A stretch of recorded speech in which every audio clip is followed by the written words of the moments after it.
In the bustling laboratory of Dr. Catherine Nolan, where test tubes and specimens sprawled across geometric tables, groundbreaking genetic studies were underway.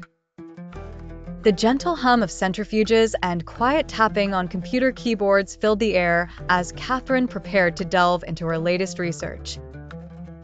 Catherine, a renowned geneticist well known for her work in gene editing, stood by her workstation, eyes fixed on the screen displaying complex genetic sequences. She was on the cusp of expanding her landmark studies of gene knockout and knock-in techniques, two revolutionary methods in biotechnology. Gene knockout involves turning off a specific gene to understand its function by observing what changes occur in its absence.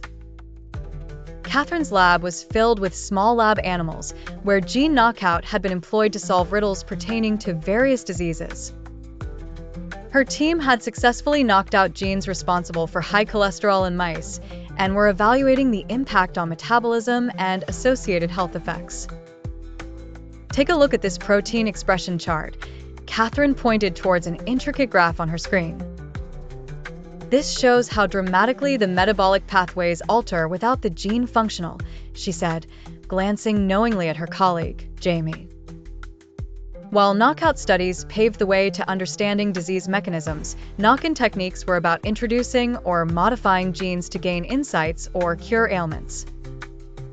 Jamie was experimenting with inserting a gene known for resistance to a common viral infection in plants. If we could successfully knock in this gene in agricultural crops, think of the potential it holds for famine-stricken regions, Jamie stated with excitement.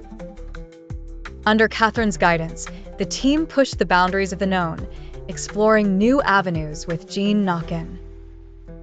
They had successfully inserted a light-responsive gene into mouse retinal cells, sparking innovations in the treatment of degenerative eye diseases.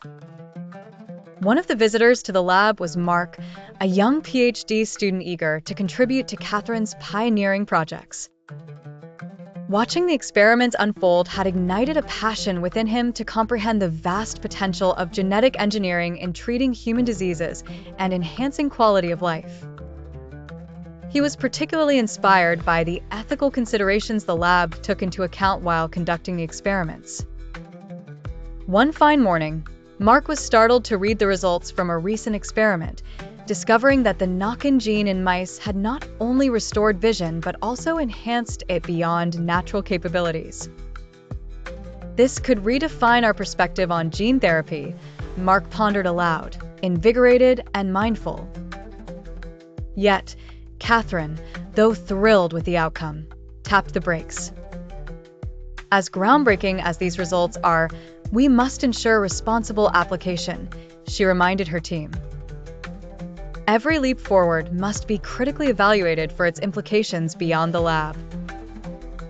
With that sage reminder, the team ventured onwards, merging innovation with careful consideration, setting standards for a future where genetic modifications may hold solutions for intractable maladies, ushering in new horizons for modern medicine.